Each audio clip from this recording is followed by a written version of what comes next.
দেশের বাংলাদেশের বাইরে পৃথিবীর বিভিন্ন প্রান্তে যে যেখান থেকে চ্যানেল আই দেখছেন আপনাদের সকলকে সাদর আমন্ত্রণ তৃতীয় মাত্রা দেখবার জন্য। প্রিয় দর্শক, গত কয়েক মাস ধরে অর্থাৎ 2019-এর 31শে ডিসেম্বর থেকে গোটা পৃথিবী এক ছোট্ট অণুজীব করোনা ভাইরাস বা কোভিড-19-এর সঙ্গে লড়াইয়ে ব্যস্ত এবং এর থেকে পরিত্রাণ কবে মিলবে সেটি এখন পর্যন্ত কেউ নিশ্চিত করে বলতে পারছে না। তবে পরিত্রাণের প্রথম এবং প্রধান উপায় হচ্ছে ভ্যাকসিন, এবং এই ভ্যাকসিনের জন্য অপেক্ষার প্রহর গুনছে গোটা পৃথিবী। এরা মানুষ এবং এর থেকে মুক্তির জন্য ভ্যাকসিনের কোনো বিকল্প নেই, সেটিও অবধারিত সত্য কথা। এবং এখন পর্যন্ত যে তথ্য তাতে 160টিরও বেশি ভ্যাকসিন আবিষ্কারের পথে নিরলস পরিশ্রম করে চলেছেন গোটা পৃথিবীর গবেষকরা। এর মাঝে 31টি কোম্পানি মানবদেহে পরীক্ষা শুরু করেছে, আর 9টি কোম্পানি গোটা পৃথিবী জুড়ে তাদের যে আধিপত্য বা প্রবল আধিপত্য বা মনোপলি যাই বলি না কেন সেটি এখন পর্যন্ত স্পষ্ট। এবং এর মাঝে রাশিয়ার স্পুটনিক ভি সে দেশের স্বাস্থ্য মন্ত্রণালয় থেকে অনুমোদন পেয়েছে।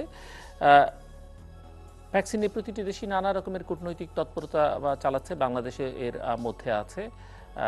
বাংলাদেশের দিকে অনেকের আকর্ষণ রয়েছে, বাংলাদেশও চেষ্টা করছে।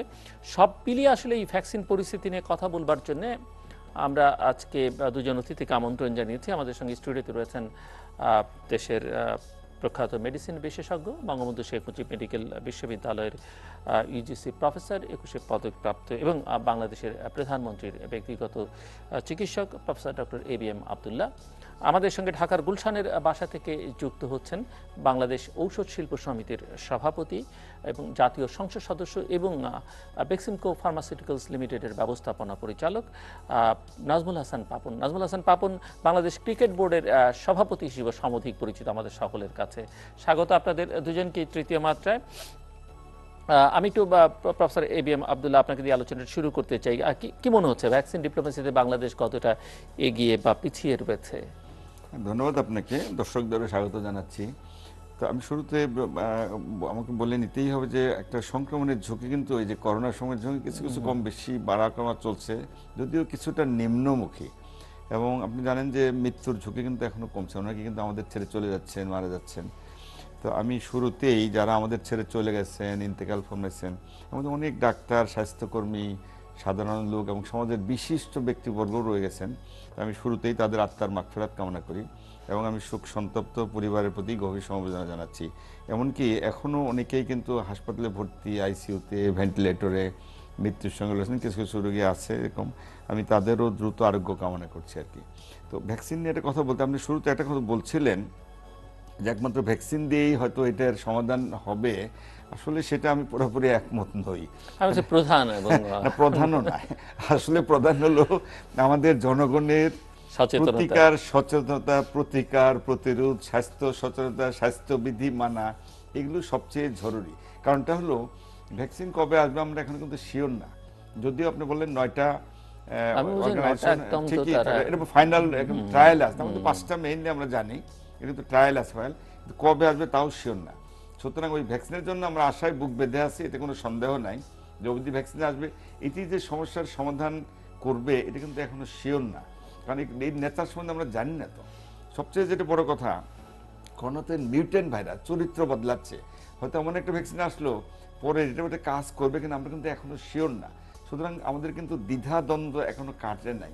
তারপরেও বলবো যে হ্যাঁ ভ্যাকসিন তো বটে, আমরা তো আশায় বুক বেঁধে আছি এবং অনেকেই কতগুলো ট্রায়াল আছে, ফাইনাল স্টেজে আছে, আপনি জানেন। যেমন আমাদের দেশ তো আগামী মাসে হয়তো চায়না ট্রায়াল শুরু করবে এবং পার্শ্ববর্তী দেশ ভারত ওরাও দিচ্ছে, অক্সফোর্ড তারা করছে, মডার্না আমেরিকা তো ওরা করছে, এবং রাশিয়া তো অলরেডি 3rd ফেজ না করে কিন্তু ওরা জনগণকে দিয়েই দিচ্ছে আর কি। যাই হোক, এটা জানা যাবে আরও কিছুদিন পরে যে এটা কতটুকু কার্যকরী, ইফেক্টিভ। তা আমি একটা কথা বিভিন্ন সময় কিন্তু বলছি ভ্যাকসিন সম্পর্কে, প্রায় যে কোনো এর আগে যত ভ্যাকসিন আবিষ্কার হয়েছে অনেক সময় লেগে গেছে, কিন্তু এই একটা রোগ যার জন্য ভ্যাকসিন তৈরির জন্য কিন্তু সবাই আমরা উঠে পড়ে লাগছি। পৃথিবীর ধরেন অনেকগুলো অর্গানাইজেশন কিন্তু এটা উঠে পড়ে লাগছে, কে কার আগে বানাবে, কবে মানুষকে দিতে পারি না। এর মধ্যে ব্যবসা চলবে, রাজনীতি চলবে, কূটনীতি চলবে বা ডিপ্লোমেসি, এগুলো কিন্তু হবে, আসলে হচ্ছে বা হবে বা ভবিষ্যতে কী হবে আমরা জানি না, হতে পারে। আমার কথা একটা বক্তব্য ছিল বিভিন্ন সময়, সেটা হলো আমরা যখন ভ্যাকসিন, আমরা তো বুকে মানে আশায় বসে আছি, ভ্যাকসিন যেন আমাদের দেখতে হবে ইফেক্টিভ, কার্যকরী যেন হয়, এটা খুবই জরুরি। 1 নম্বর, পার্শ্ব প্রতিক্রিয়াহীন, এটা কিন্তু খুব ইম্পর্টেন্ট। কারণ যে কোনো ভ্যাকসিনের পার্শ্ব প্রতিক্রিয়া কিন্তু থাকার সম্ভাবনা খুব বেশি, সাইড ইফেক্ট থাকে। তৃতীয় যেটা আমি মনে করি আমাদের দেশে জনগণের ক্রয় ক্ষমতার মধ্যে হয়, মানে এর কত ক্ষমতা আমরা যদি এমন হতে পারে যে আমরা হয়তো কিছু ডোনেশনও পাইতে পারি, বিনা পয়সাও পাইতে পারি, সেটা তো অন্য কথা, কিন্তু যদি কিনতেই হয় জনগণের সামর্থ্য তো হতে হবে, এটার বাইরে গেলে তো মানুষ নিতে পারবে না। এটাও তো খেয়াল রাখতে হবে, আমাদের জনগণের যা চাহিদা এবং জনগণের যা তার যে ক্রয় ক্ষমতা, এটার মধ্যে যদি না হয় তাহলে অসুবিধা হবে। এটাও কিন্তু ইম্পর্টেন্ট আমার জন্য। আরেকটা কথা আমাকে শুরুতে বলতেই হবে, সেটা হলো আমি বিভিন্ন সময় এই কথাটা বলছি যে ভ্যাকসিন কিন্তু সংরক্ষণ খুব জরুরি। আপনি প্রিজার্ভ করা, কোথায় রাখবেন, কিন্তু টেম্পারেচারের প্রশ্ন কিন্তু খুব জড়িত। কোনো কোনো 2 থেকে 4 ডিগ্রি, কোনো কিছু -2, কোনো কোনো ভ্যাকসিন আছে -80 ডিগ্রি। সুতরাং ওই সক্ষমতা আমাদের নিতে হবে, এটাও করতে হবে। কিছু আনুষঙ্গিক মানে মানে বলতে পারেন ফ্রেমওয়ার্ক বা ধরেন যে এই যে অবকাঠামো, এগুলো কিন্তু এগুলো নিয়ে আমরা আলোচনা করব। আমার ধারণা মিস্টার পাপন ওই জায়গায় করেই কিন্তু আমরা ভ্যাকসিন নেওয়ার জন্য এগোবো আর কি, এটা কিন্তু মনে রাখতে হবে। জি, মিস্টার নাজমুল হাসান পাপন, গোটা পৃথিবী তো এই যে করোনার বিরুদ্ধে লড়াই করছে এবং একটা অভিযোগে উঠেছে, যেহেতু আপনি সংসদ সদস্য, সরকার দলীয় সংসদ সদস্য, গোটা পৃথিবী সেটি উন্নত দেশে উন্নয়নশীল হোক আর দরিদ্র হোক, যে সরকারগুলো আসলে জনস্বাস্থ্যের ব্যাপারে খুব একটা উদাসীন্য যে প্রদর্শন করেছে, তার একটা নমুনা হচ্ছে এই কোভিড-19কে ঠিকঠাক মতো ম্যানেজ করতে পারছেন না কেউ। কিন্তু যে প্রসঙ্গ নিয়ে আমরা আলোচনা শুরু করেছিলাম ভ্যাকসিন এবং তার ট্রিটমেন্ট কি, আপনি ঔষধ শিল্প সমিতির সভাপতি বাংলাদেশে, আপনি বেক্সিমকো ফার্মাসিউটিক্যালস লিমিটেডের ব্যবস্থাপনা পরিচালক, এবং আমরা জানি যে Beximco pharmaceuticals limited serum institute of ইন্ডিয়ার সঙ্গে যৌথভাবে অক্সফোর্ডের ভ্যাকসিন আনবার একটি ঘোষণাও আপনারা দিয়েছিলেন। সো সেই উদ্যোগটি সম্পর্কে একটু যদি আমাদেরকে বিস্তারিত বলেন এবং কতদূর অগ্রগতি, এবং সেই সঙ্গে যে ভ্যাকসিন ডিপ্লোমেসি যেটি নিয়ে প্রফেসর আব্দুল্লাহ শুরু করলেন, সেখানটা থেকে আসলে বাংলাদেশ কতখানি এগিয়ে বা পিছিয়ে আছে। চীনের ট্রায়াল করবার কথা, রাশিয়া চাইছে তাদের ভ্যাকসিন দিতে, অক্সফোর্ড, এটা তো আমরা জানি মাঝখানে পরীক্ষাই বন্ধ হয়ে গেল, আবার শুরু হয়েছে। সব মিলে একটু আপনার কাছে শুনতে চাই, যেহেতু এই বিষয়ে ভেতরকার মানুষ আপনি। ধন্যবাদ। আসলে ব্যাপারটা হচ্ছে কি, আমরা যখন নাকি ভ্যাকসিন, ন্যাচারালি এই কোভিডের সময় সবাই ভ্যাকসিন খুঁজছিল যে কোথায় যাব। একটা প্রথম প্রশ্ন হচ্ছে, যেটা আব্দুল্লাহ সাহেব একটু আগে বললেন, যে সেফ এন্ড এফেক্টিভ ভ্যাকসিন কোনটা হবে। তা আমরা আসলে অন্য দৃষ্টিভঙ্গির থেকে দেখেছি, এটা হচ্ছে যে আপনার এতগুলো ভ্যাকসিন, এটার মধ্যে বুঝবো কিভাবে কোনটা সেফ কোনটা এফেক্টিভ, একটা প্রথম প্রশ্ন। সো এটার মধ্যে প্রথমেই আমরা যেটা করেছি, যে আমাদের দেশে যত ওষুধ এখন আছে, যত ভ্যাকসিন আছে, সাধারণত আমরা যেটা করে থাকি সেটা হচ্ছে যে কোনো ওষুধ, সেটা যদি ইউএসএফডিএ, ইউকেএমএইচআর মানে বিপি অথবা ইউএসপি তে থাকে অথবা ডব্লিউএইচও দ্বারা অ্যাপ্রুভড হয়, আমরা সেটা রেজিস্ট্রেশন করে ফেলি এবং মার্কেট করতে থাকি। যে ওষুধটা এই সমস্ত জায়গায় কোথাও অ্যাপ্রুভ না, সেই ওষুধ কিন্তু আমাদের এখানে অ্যাপ্রুভাল নেওয়া প্রায় অসম্ভব ব্যাপার। সো আমাদের একটা কমিটি আছে, তারা এটা দিবে না, কারণ ট্রায়ালটা আমাদের দেশে হবে না। সো এটা দেখে যে উন্নত দেশগুলোতে এই ভ্যাকসিনটা বা এই ওষুধটা আছে কিনা। যতগুলো ভ্যাকসিন আমরা এখন ইউজ করছি বাংলাদেশে এখন পর্যন্ত ইউএস হচ্ছে প্রত্যেকটা ডব্লিউএইচও অ্যাপ্রুভড, অ্যাট লিস্ট। যদি ইউএসএফডিএ হয়তো আরো বেশি সময় লাগে, অনেক সময় ইউকেএমএইচআর এর সময় লাগে, কিন্তু WHO is the minimum standard, যেটা আমরা লাগবেই আমাদের। সেক্ষেত্রে চীনের ভ্যাকসিনের ট্রায়ালের কথা বলা হচ্ছে, যেটি প্রফেসর আব্দুল্লাহ বলছিলেন। আমি বলছি তো এখানে সমস্যাটা হচ্ছে যে আপনি যখন নাকি, আমরা যখন দেখতে গেলাম তো দেখলাম যে কোনগুলো, আমরা কিন্তু কে আগে মার্কেটে আসছে সেটা আমাদের কাছে আনইম্পর্টেন্ট। আমরা দেখেছি কে আগে অ্যাপ্রুভাল গুলো পাবে। সেই দিক বিবেচনায় আমরা দেখি 3টা কোম্পানি এরা সবচেয়ে এগিয়ে আছে। একটা হচ্ছে মডার্না ইউএসএ, একটা হচ্ছে ফাইজার, এবং আরেকটা হচ্ছে আপনার অক্সফোর্ড। কারণ কি? কারণ হচ্ছে দেখেন, আপনি রাশিয়া অলরেডি একটা ভ্যাকসিন দেওয়া শুরু করেছে। ওরা 76 জন লোকের উপরে একটা ট্রায়াল দিয়েছিল, কিন্তু দেখেন আমরা কিন্তু ওই খবর পাইনি তখন, ওরা ট্রায়াল বন্ধ করেনি, কিন্তু অলরেডি 14 জন কিন্তু সাইড এফেক্টে ভুগছে এবং বিভিন্ন সাইড এফেক্টে তারা ভুগছে। নাম্বার 1, এই রিপোর্টটা এখন আসছে। আপনি যদি সাইনোভ্যাক যেটা কথা বলছেন চায়নার, সেটার কথা বলেন, ওদের কাছে চায়না যতগুলো ভ্যাকসিন এসছে এখন পর্যন্ত কোনো ডেটা কিন্তু ওরা দিতে পারছে না ডব্লিউএইচও কে, যে তুমি যে ট্রায়াল গুলা করেছো তোমার বিভিন্ন ডেটা তো লাগবে আমার বুঝতে, যে এইটা সেফ কি না এফেক্টিভ আমি বুঝবো কিভাবে। সো ডেটা গুলো দিতে পারছে না। কিন্তু সাইনোভ্যাক একটু ডিফারেন্ট। সাইনোভ্যাক কিন্তু ট্রায়াল এখন করছে অ্যাকর্ডিং টু দি গাইডলাইন্স, তারা ট্রায়ালটা দিচ্ছে, কিন্তু যেহেতু ওদের ট্রায়ালটা এখনো শুরুই হয় নাই আমাদের এখানে, এবং এটা একটা রিপ্রেজেন্টেটিভ স্যাম্পল হতে হবে সব দেশ মিলে, কাজে এটা একটু পিছানো। আমরা ফাস্টেস্ট গুলোর মধ্যে দেখেছি যে মডার্না, ফাইজার এবং অক্সফোর্ড, এই 3টা ওয়াজ দ্য বেস্ট অপশন তখন ছিল, যারা নাকি সবার আগে অ্যাপ্রুভাল পাওয়ার কথা। সম্ভাবনা একটাও না পেতে পারে, মানে বলছি সম্ভাবনা হচ্ছে এরা যদি আসে তাহলে এরা অ্যাপ্রুভালটা পাবে, এবং যদি পায় তাহলে আমাদের এখানে আমরা রেজিস্ট্রেশন করতে পারবো। This is number 1। নাম্বার 2 হচ্ছে যে কোনো ওষুধ বা ভ্যাকসিন আপনি যাই আনতে চান, আপনার একটা ডিস্ট্রিবিউটর লাগবে অথবা লোকাল এজেন্ট লাগবে। কোন দেশের সরকার আসলে কোন প্রাইভেট কোম্পানির আরেক দেশের লোকাল এজেন্ট হয় না। এটা আপনি যে কোনো আপনার রিএজেন্ট আনতে চান, যাই আনতে চান, কেউ না কেউ একটা লোকাল এজেন্ট লাগে। তো আমরা তখন ঠিক করলাম যে আমরা ডিস্ট্রিবিউটরশিপ এগ্রিমেন্টটা করে ফেলবো ওদের সাথে। সেটার জন্য আমরা এগিয়ে গিয়েছি এবং এটা হয়েছে।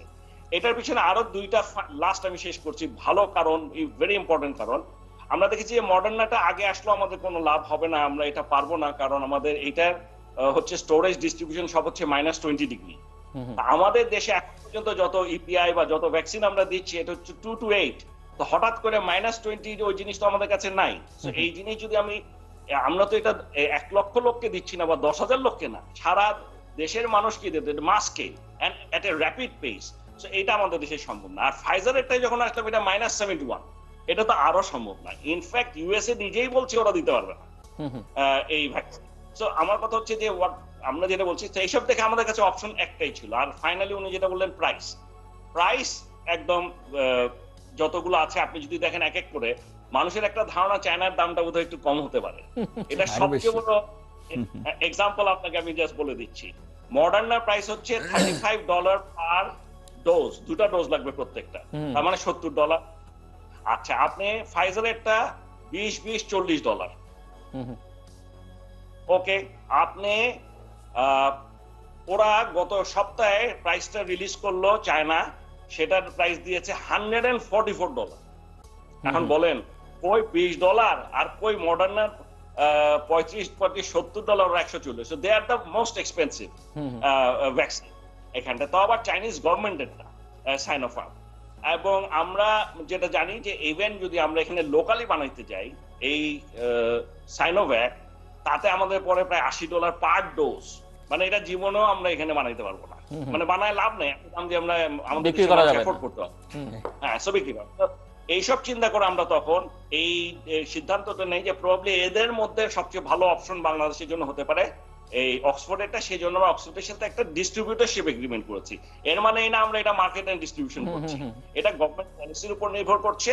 এবং প্রাইস, ফাইনালি আমি বলি এখানটায় প্রাইসটা সবকিছু নির্ভর করছে আপনি কখন চান। আপনি যদি বলেন আমি ফার্স্ট ব্যাচ থেকে যাই, একদম প্রথম যখন আসবে ওয়ার্ল্ড মার্কেটে আমি প্রথমেই চাই বাংলাদেশে, তাহলে আপনার একদম হবে। আপনি যদি বলেন আমি 6 মাস পরে নিব, দাম কিন্তু কমে যাবে। আপনি যদি বলেন আমি 1 বছর পরে নিব, তাহলে আরো কমে যাবে। আরেকটা ভেরি ইম্পর্টেন্ট যে আমরা, যেটা আব্দুল্লাহ সাহেব বলেছেন, আপনারাও জানেন যে আমরা কিন্তু গাভি, WHO, CEVI, তারপরে বিল গেটস ফাউন্ডেশন, এরা কিন্তু আমাদের মতো দেশগুলোর জন্য they will give free। এবং অক্সফোর্ডের ভ্যাকসিনের জন্য তো গেটস ফাউন্ডেশনের, বিল গেটসের তো ইনভেস্টমেন্ট আছে, মানে তারা তো বিনিয়োগ করছে। না, এই গাভিরও ইনভেস্টমেন্ট আছে, সেভিরও ইনভেস্টমেন্ট আছে, গেটস ফাউন্ডেশনেরও ইনভেস্টমেন্ট। সো এখন সমস্যাটা হচ্ছে যে এরা তো সবাই ইনভেস্ট করেছে।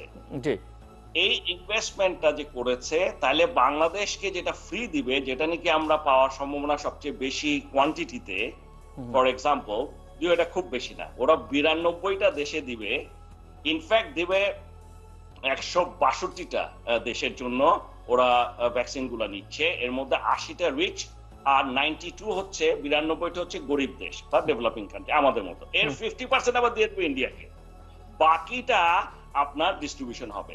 সো এটার জন্য for example Bill Gates foundation ওদের সাথে এগ্রিমেন্ট করেছে 100 মিলিয়ন ডোজ। 100 মিলিয়ন ডোজ মানে 10 কোটি। 10 কোটি মানে হচ্ছে আপনি 5 কোটি লোককে দিতে পারবেন, কারণ 2টা ডোজ এক একজনের লাগে। তাহলে 5 কোটি ডোজ দিবে 92টা দেশে, তাহলে কি পারবো জানি না। তারপর আমরা ধরে নিচ্ছি আমরা 1-2 কোটি পাবো। এখন যেহেতু ওটার সাথে একটা সিমেট্রি থেকে যায়, যদি আমরা এটা লোকালিও অ্যাভেলেবল করতে পারি, তাহলে এই ঝামেলা অনেক কমে যাবে সরকারের জন্য। আর সবাই কোনটা নিব এই কনফিউশনে থাকার কোনো সুযোগ নেই, একটা থাকলে ভালো হয়। তো এই চিন্তা করে আমরা ওদের সাথে এগ্রিমেন্টটা করেছিলাম। এমনি ছোট্ট করে আমি প্রফেসর আব্দুল্লাহর কাছে যাবার আগে একটু জানতে চাই, এটার প্রাইস কি হতে পারে, এরকম কোনো ধারণা করেছেন আপনারা? কোনটা? যে ভ্যাকসিনের সঙ্গে আপনারা যুক্ত বা আনবার চেষ্টা করছেন? এটা ভেরি ইন্টারেস্টিং, এটা কেউ সবাই জানা দরকার। আচ্ছা, এখন ইউএসএ হাইয়েস্ট ইনভেস্টমেন্ট করেছে 1.2 বিলিয়ন ক্যাশ দিয়ে দিয়েছে এই অক্সফোর্ডকে। তারপরে করেছে আপনার বিল গেটস, তারপরে করেছে গাভি, সেভি। এখন ওদের কথাটা হচ্ছে এটাকে বলে রিসার্চ রিস্ক। এই ভ্যাকসিন তো নাও হইতে পারে, ফেলও করতে পারে। যদি ফেল করে 50% টাকা বাদ যাবে। আর বাকি 50% ফেরত পাবে। তা আমাদের মতো দেশে তো এত বড় রিস্ক নেওয়া সম্ভব না, এটা হলো কথা। এবং শর্ত হচ্ছে যে যদি ওরা সাকসেসফুল হয়, প্রথমে ওদেরকে দিতে হবে at the price of $3 per dose. আপনি এটা সস্তা, মাত্র $3 দিতে হবে তাদেরকে, এবং also for the developing countries, আমাদের মতো দেশের জন্য এইটা একটা বিরাট সুবিধা যে দে আর দ্য চিপেস্ট এখন পর্যন্ত যতগুলা মার্কেটে অ্যাভেলেবল, এবং এদের প্রাইস বড় জোর $3 থেকে $4 এরকমই হওয়ার কথা, এর বেশি হওয়ার কোনো সুযোগ নেই যদি সরকার নেয়। আর যদি প্রাইভেট নিতে যায় আমাদের জন্য আবার অনেক বেশি। আমরা আশা তো করি যে সরকার এই বিষয়ে উদ্যোগ নেবে, বাংলাদেশের মতো দেশগুলোতে বটেই অবশ্যই। আরেকটি প্রশ্ন যেটি ছিল যে চীনের প্রশ্ন, আপনি ট্রায়ালের কথা বলছিলেন, আপনি কি মনে করেন যে বাংলাদেশ সরকার তো বলেছে যে চীন ট্রায়াল করতে পারবে এবং সেটি আগামী মাস থেকে হবার কথা প্রফেসর আব্দুল্লাহ বলছিলেন, আপনার কি ধারণা যে এটিকে আরো পিছিয়ে দেওয়া উচিত না এখন করা উচিত? ট্রায়াল করতে আমার, এটা যেহেতু ভলেন্টারি, যে কেউ ট্রায়াল করতে দিতে অসুবিধা নাই, কিন্তু সমস্যা ব্যাপারটা হচ্ছে একটা জিনিস আমাদের মাথায় রাখতে হবে, যেটা আব্দুল্লাহ সাহেব বারবার বলছেন, সকলেই আজকাল বলছেন যে সেফ এন্ড এফেক্টিভ। এখন আমরা কিন্তু বাংলাদেশ কোন প্রোডাক্টের সেফটি বা এফিকেসির গ্যারান্টি আজ পর্যন্ত দেয় নাই, যত ওষুধ বাংলাদেশে আছে, যেগুলো ইউএসএফডিএ, ইউকেএমএইচআরএ বা ডব্লিউএইচও ওরা অ্যাপ্রুভাল দিয়েছে, আমরা ধরে নিচ্ছি যে they have done their due diligence এবং আমরা ওটা অ্যাপ্রুভাল দিই। এটা হলো সত্যি কথা। আমাদের ওই ফ্যাসিলিটি নেই টেস্ট করার বা বোঝা যে কোন ওষুধ কতটুকু এফেক্টিভ বা কতটুকু সেফ। সো যেটা ওরা দেয় সেটা আমরা সাধারণত অ্যাকসেপ্ট করে নিই। এই ক্ষেত্রে আমি মনে করি ভ্যাকসিন যেহেতু এটা হাই রিস্ক ইস্যু আছে এখানটা এবং নতুন, এত তাড়াতাড়ি করে বেরোচ্ছে, আমাদেরকেও রিলাই করতে হবে like in the past WHO approval minimum requirement, USFDA, UKMHRA ওগুলা যদি না পায়, তাহলে এদের কারো অ্যাপ্রুভাল ছাড়া হঠাৎ করে কাউকে আমাদের এখানে অ্যাপ্রুভাল দেওয়ার কোনো সুযোগই নেই। কিন্তু ট্রায়াল দিতে চায়, ক্লিনিক্যাল ট্রায়াল দিতে পারে, এটা ভলেন্টারি, কেউ যদি নিতে চায় নেবে, না নিলে নাই। আমার দৃষ্টি হচ্ছে এটা।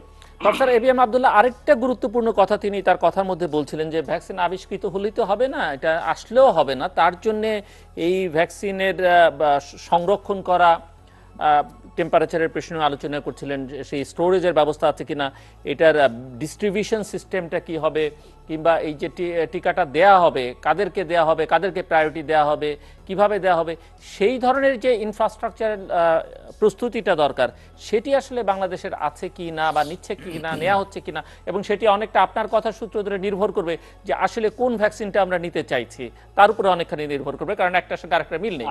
সো আমাদের প্রস্তুতি এখন থেকে নিতে হলে আসলে টার্গেটও করতে হবে যে আমরা ওই ভ্যাকসিনটাই আসলে শেষ পর্যন্ত নিচ্ছি। পাপন, আমি মনে করি এখানে আমার যেটা বক্তব্য হচ্ছে ভেরি সিম্পল। আসলে এই ভ্যাকসিন সিলেকশনটা কোনটা নিব, এটা একটা চ্যালেঞ্জ যে কোনো গভর্নমেন্টের জন্য, এবং এই সিদ্ধান্তটা নেওয়া যে আমি কি কোয়ান্টিটি এবং কবে চাচ্ছি, এই কত লোককে দিতে চাই আমি, কারণ কোয়ান্টিটির উপরও একটা ভেরি ইম্পর্টেন্ট ডিসিশন আপনার নির্ভর করবে যে আপনার প্রাইস কি পড়তে পারে বা আমি পারবো কিনা। সেকেন্ড জিনিস চ্যালেঞ্জটা হচ্ছে যে এটা আসার পরে এইটা স্টোরেজ এন্ড ডিস্ট্রিবিউশন, এটা হলো সেকেন্ড কি হবে না, সরি, সেকেন্ড হচ্ছে সোর্সিং, আমি কার কাছ থেকে নিব, তার কাছ থেকে, আচ্ছা আমার পছন্দ হলো একটা, এটা আমি এখন পাবো কিভাবে, এইটা হলো সেকেন্ড। এন্ড থার্ড হচ্ছে উনি আব্দুল্লাহ সাহেব যেটা বললো, আমি মনে করি সেকেন্ডটা কিন্তু প্রথমটার চেয়ে কঠিন, আর এর চেয়েও কঠিন হচ্ছে থার্ডটা, distribution, storage, distribution and management. এইটা একেবারে অসম্ভব কঠিন, বিশেষ করে এই ভ্যাকসিনের ক্ষেত্রে। আপনাকে আমি একটা কথা বলি, এই ভ্যাকসিনের সমস্যা কি, একটা তো হচ্ছে টেম্পারেচার সেন্সিটিভ, প্রথম হচ্ছে আমাদের সক্ষমতা আছে কিনা। আমরা বছরে 40 লক্ষ ভ্যাকসিন আমরা কিন্তু ইপিআই এর মাধ্যমে দিয়ে থাকি বছরে। এখন ধরেন আপনি সরকার ঠিক করলো আমি 3 কোটি ভ্যাকসিন নিব, তাহলে মাসে 50 লাখ করে, তাহলে এখন মাসে 50 লাখ করতে গেলে আমার ডেফিসিটটা কতটুকু আপনারা বুঝতেই পারছেন। Already there is an exist, আমার যদি সব ভ্যাকসিন এখনকার ভ্যাকসিনের মতোই আমি ভ্যাকসিন আনি, তারপরও আমার একটা বিরাট গ্যাপ রয়ে গেছে। This is number 1। সো এইটা নিয়ে অবশ্যই ছিল, এবং এটার জন্য গাড়ি, আপনার যে ট্রান্সপোর্টেশনের গাড়ি তো ইম্পোর্ট করতে হবে, এই গাড়ি তো বাংলাদেশে আপনি বানাতে পারবেন না, you have to import. So এইগুলা করার জন্য একটা বেশ সময় কিন্তু দরকার। সো এইটা একটা আমি মনে করি আমাদের বিরাট লোক বল লাগবে, এবং এটা তো খালি ওই বাচ্চাদের দেওয়ার মতো না যে আমি একবার দিচ্ছি, এটা মাস স্কেলে দিতে হবে in a very short period of time, যত তাড়াতাড়ি সম্ভব। এই জিনিস সারা পৃথিবীর জন্য চ্যালেঞ্জ, এবং আমি মনে করি বাংলাদেশের জন্য একটা বিরাট চ্যালেঞ্জ। তার চেয়ে বড় আরেকটা ভেরি ইম্পর্টেন্ট হচ্ছে এই ওষুধটা একটু ডিফিকাল্ট, এটা আপনার 2 বার দিতে হবে। এখন বলেন আপনি আমাকে, একটা রোগী এসে আজকে যদি দোকানে গেল বা একটা ক্লিনিকে গিয়ে দিয়ে গেল ফার্স্ট ডোজ, 28 দিন পরে তাকে যদি আমি যদি বলি অক্সফোর্ডের ভ্যাকসিন, 28 দিন পরে তাকে আবার নিতে হবে। হুম হুম। এখন ওই রোগী আসবে কিনা এটা এনশিওর করবে কে? ওই রোগী দুইটা পেলো, প্রত্যেকে দুইটা করে পেলো কিনা এটাকে এনশিওর করবে? এটা একটা চ্যালেঞ্জ। ধরেন আমরা আগে, আমাদের তো ভ্যাকসিন সাধারণত ওষুধের দোকানে আমরা বিক্রি করতে পারি, যাদের কাছে ডাক্তার আছে যেখানে এবং রেফ্রিজারেশনের ব্যবস্থা আছে। আমি দোকানে দিলাম একটা, বা সরকার দিল, ওখানে একটা দোকানে 10টা দেওয়া হইলো, 10টা বা 100টা দেওয়া হইলো, 100টা তো নিয়ে গেল। তারপরে 28 দিন পরে সে যদি দেখে ওখানে নাই ওর কাছে আর, তখন কি হবে? ওর তো সেকেন্ড ডোজটা রেখে দিতে হবে। এই হিসাবগুলা, এই ম্যানেজমেন্ট গুলা করবেটা কে? এইটা এত কঠিন যে এটা বাইরে এটাকে ধরা হচ্ছে মেজর চ্যালেঞ্জ। কিন্তু আমার আমি জানি না, আমাদের এই জায়গাটা এখন পর্যন্ত আমি একটু চিন্তিত, যে পার্সোনালি আমি চিন্তিত। প্রফেসর এবিএম আব্দুল্লাহ, আপনি যেখান থেকে শুরু করেছিলেন মিস্টার নাজমুল হাসান পাপন, আসলে পুরো চিত্রটাকে একেবারেই এবং খুবই যে একটা টাফ চ্যালেঞ্জ সেটি কিন্তু তার কথায় স্পষ্ট, এবং যেটা আপনিও এর আগে অনুষ্ঠানে উল্লেখ করেছিলেন। সো আসলে সেই প্রস্তুতি আছে কিনা, সেই প্রস্তুতির জন্য কি করা হচ্ছে, এবং এবং এই প্রশ্নটা আমি করে দিতে চাই যে বাংলাদেশের আর্থ সামাজিক যা বাস্তবতা এবং মূল্যবোধের যে বাস্তবতা, এই ভ্যাকসিনের যে জিঞ্জিরা বা মিটফোর্ডে তৈরি হবে না এবং তৈরি হয়ে গ্যারান্টি কে দিবে, এবং সেটাও তো এনশিওর করার ব্যবস্থা করতে হবে একই সঙ্গে। সেজন্য আমি বলছিলাম যে আপনি শুরুতে যে আপনি কথা বলছেন, আমি আপনার সঙ্গে আমি এগ্রি করছি, কিন্তু ভ্যাকসিনে যে সব সমাধান দূর করবে আসলে কিন্তু তা না। জিনিসটা কিন্তু বিশাল চ্যালেঞ্জিং, এবং শুরুতে এটা বলছি যে আমাদের ইফেক্টিভনেস দেখতে হবে, সেফ কিনা দেখতে হবে, অ্যাফোর্ডেবল কিনা, আমাদের জনগণের সামর্থ্যের মধ্যে কিনা। এটা দেখার পরেও দেখেন কত রকমের ইনফ্রাস্ট্রাকচার দরকার, ফ্রেমিং বলেন, প্ল্যানিং বলেন, বা অবকাঠামো বলেন, এগুলো ব্যাপারটা কিন্তু এত ইজি না আসলে। কিন্তু দীর্ঘমেয়াদে আমরা যদি ভালো হতে চাই তার জন্য ভ্যাকসিনের কোনো বিকল্প কিন্তু নাই। সেটা ঠিক, কিন্তু আমরা হয়তো আপাতত সুরক্ষা করতে পারবো, হাতটা ধুয়ে, সবই ঠিক আছে, শারীরিক দূরত্ব বজায় রেখে। যে ভ্যাকসিন যেখানেই নেন, প্রথম দ্বিতীয় কোথা থেকে নেন পরে আসতেছে, আমি কথাটা আমি পরে বলবো। আমি তার আগে আমাদের ইনফ্রাস্ট্রাকচার গুলো রেডি করে, যদি আমি না গাই, ভ্যাকসিন আসলো আর ফুট করে কিনে আসলাম মিলিয়ন মিলিয়ন ডলার খরচ করে, এগুলো কিন্তু আলটিমেটলি ওয়াস্টেজ হয়ে যাবে, কিন্তু খুব ঝুঁকির মধ্যে কিন্তু আমরা পড়ে যাবো। এখানে আমি জাস্ট একটু ইন্টারাপ্ট করি, যেহেতু আপনারা দুজনেই এই বিষয়ে বলতে পারবেন। যে বিষয়ে করোনা ভ্যাকসিন আবিষ্কৃত হলে বাংলাদেশে আসবে বলে আমাদের স্বাস্থ্য বিভাগের সচিব জানিয়েছেন, এবং তিনি বলছেন যে বাংলাদেশে করোনা ভ্যাকসিন বিনামূল্যেই পাবে। আবার কোভিড-19 মোকাবেলা সংক্রান্ত জাতীয় কারিগরি উপদেষ্টা কমিটি বলছে যে বিদেশি উৎস থেকে টিকা সংগ্রহে এখনই অগ্রিম অর্থ পরিশোধ করার প্রস্তুতি নেওয়া উচিত বাংলাদেশে। এবং এখানে যে কন্ট্রাডিকশন, এবং এটা আমরা করোনার প্রথম থেকেই দেখতে পাচ্ছি। না, বুঝতে পারছি, আমি ওটা আমি চাচ্ছি বলবো। আমি আসলে মূলত বলতে চাচ্ছি যে এই যে আমাদের বেসিক কাজগুলো কিন্তু আগে করে নিতে হবে। তারপরে টাকা পয়সার তো ব্যাপার একটা আছে। তো অক্সফোর্ডের যে কথাটা আমার কাছে ব্যক্তিগতভাবে যেটা মনে হয়েছে, আমাদের কথা হলো যে যেই তৈরি করে আমরা যেটা সবচেয়ে ভালো ওইটা নেব, ওয়ান ইফেক্টিভ ওইটা খুঁজবো, এবং যেটা সেফ, কোনো পার্শ্ব প্রতিক্রিয়া নাই এটা খুঁজবো। এখন যে ডলারের দাম, এই তো পাপন ভাই তো বললেনই তো, এই যে এই ডলার, কোনোটা $80, কোনোটা $144, এটা তো আমাদের কোনো দেশে মানুষে কয়জন দিবে, আলটিমেটলি দিতে পারবে, এটা তো ইম্পর্টেন্ট। অক্সফোর্ডের যেটা ভ্যাকসিন, তারা কিন্তু একটা স্টেটমেন্ট একবার দিছিল, তারা বলছে তারা যাদের পার ক্যাপিটা ইনকাম $4000 বেশি, ওরা টাকা দিয়ে নেবে। যাদের ইনকাম $4000 কম, যেমন আমাদের কিন্তু $2064, তারা বিনা পয়সায় পাবে। সুতরাং এটাও কিন্তু একটা সুযোগ, যদি এরকম আমরা পেয়ে যাই, এই চান্সটা কিন্তু নিতে হবে। ইভেন টাকাও যদি লাগে, ওরা বলছে 1 কাপ কফির দাম লাগবে। এখন ব্যাপার হচ্ছে যে বিনা পয়সায় পাবে এবং কতজনের জন্য কত পাবে, সেটা কত পাবে, সেটা তো ইম্পর্টেন্ট বটেই। এটা প্রথম কথা, বিনা পয়সায় তো কিছু পাওয়া যাবে না। এই সময় আমি আরেকটা পয়েন্ট বলে রাখি, আমাদের কিন্তু প্রায়োরিটিও দেখতে হবে। 70 কোটি লোক তো একবারে দিতে পারবেন না আপনি। আমাদের প্রায়োরিটি যেটা আপনি বলছেন, এটা আমাদের এখনই রেডি করে হবে। যেমন কাদেরকে দেবো, আমি যেমন বিভিন্ন সময় বলছি, যেমন আমরা বলি বয়স্করা যারা ঝুঁকির মধ্যে বেশি, তাদেরকে আমরা আগে দেবো। ঝুঁকির মধ্যে যারা বয়স্ক, যাদের কোমরবিডিটি আছে, diabetes, high blood pressure, stroke বা লিভার, অন্যান্য রোগ যারা, তাদের কিন্তু ঝুঁকিটা বেশি। সুতরাং তাদেরকে আমরা সিলেক্ট করবো 1 নম্বরে। দ্বিতীয়, যারা ফ্রন্টলাইন ফাইটার, ডাক্তার, নার্স, স্বাস্থ্যকর্মী, তাদেরকেও সিলেকশন রাখবো। এবং যারা এই ফ্রন্টলাইন ফাইটার কিন্তু ডাক্তার, নার্স এরা না, নিরাপত্তা কর্মীরাও কিন্তু ফ্রন্টলাইন ফাইটার। এই পুলিশ বলেন, র্যাব বলেন, তারা তো বিভিন্ন সময় যাইতে, আইন শৃঙ্খলা যেতে হচ্ছে বিভিন্ন সময়, মানুষকে সচেতন করে, তাদেরও কিন্তু ফ্রন্টলাইন ফাইটার। এমনকি আইন তো বলছি সাংবাদিক ভাই যারা বিভিন্ন মিডিয়াতে কাজকর্ম করেন, এই যে অনলাইন বলেন, প্রিন্ট মিডিয়া বলেন, তারপরে যে টেলিভিশন বলেন, তারাও তো বিভিন্ন জায়গায় যাদেরকে সংগ্রহ করতে হচ্ছে, তারাও কিন্তু ফ্রন্টলাইন ফাইটার। সুতরাং আমি মনে করি প্রায়োরিটিগুলোও কিন্তু এখানে ঠিক করে রাখতে হবে, নাহলে তো হজবল। আপনি কত ভ্যাকসিন আনতে পারবেন, দেশে এত কিছু পাবেন না। বিনা পয়সায় পেলেও কত লক্ষ পাবেন না তো, এত টাকা দিয়ে কিনলেও তো সময় লাগবে। সুতরাং আমাদের কিন্তু এই অবকাঠামোগত কাজগুলো যদি এখন আমরা করে না রাখি, তাহলে ভ্যাকসিন আসলে কিন্তু আমাদের হজবরল অবস্থা সৃষ্টি, বিশৃঙ্খল অবস্থা সৃষ্টি হয়ে যায়, আমরা কিন্তু প্রপারলি ডিস্ট্রিবিউট করতে পারবো না। আর দ্বিতীয় কথা, ভ্যাকসিন কোথা থেকে দেবেন? সব কি ঢাকা শহরে আসবে নাকি গ্রামে গঞ্জে? মানে প্রত্যেক অঞ্চলে তো ওই ট্রান্সপোর্ট নিয়ে ওইরকম গাড়ি লাগবে, তো যার মধ্যে ওইরকম রেফ্রিজারেটর থাকবে, টেম্পারেচার মেনটেন করে কিন্তু ভ্যাকসিন ওইদিকে দিতে হবে, না তো ওইটা কোনো কাজই করবে না, আলটিমেটলি নষ্ট হয়, এত টাকা দিয়ে কিনেও ওয়াস্টেজ হয়ে যাবে। এই জিনিসগুলো কিন্তু আমাদের যদি আমরা রেডি না রাখি তাহলে তো মুশকিল হয়ে যাবে।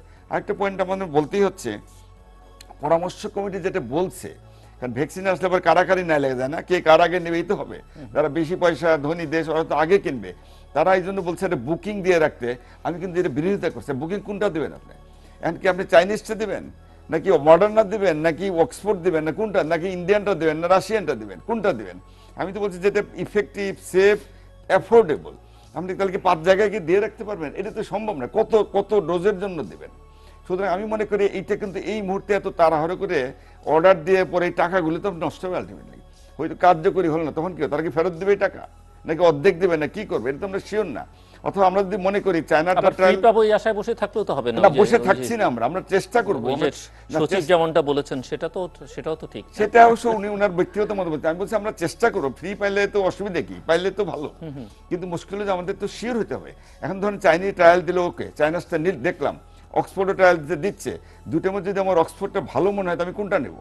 ওর মধ্যে দামও তো কম, $3 তুলনামূলক, আর চাইনিজটা তো অনেক দাম। তা আমি বুকিং কোনটা দিব? আমি কি অক্সফোর্ডেরটা দিব না চাইনিজটা দিব? আমি তো আগেই দিতে পারবো না। আরেকটু শিওর না হয়ে তাড়াহুড়ো করে আরেকটু ধৈর্য যদি আমি ধারণ না করি, তাহলে তো আমাদের মধ্যে ঝামেলা হয়ে যাবে আর কি।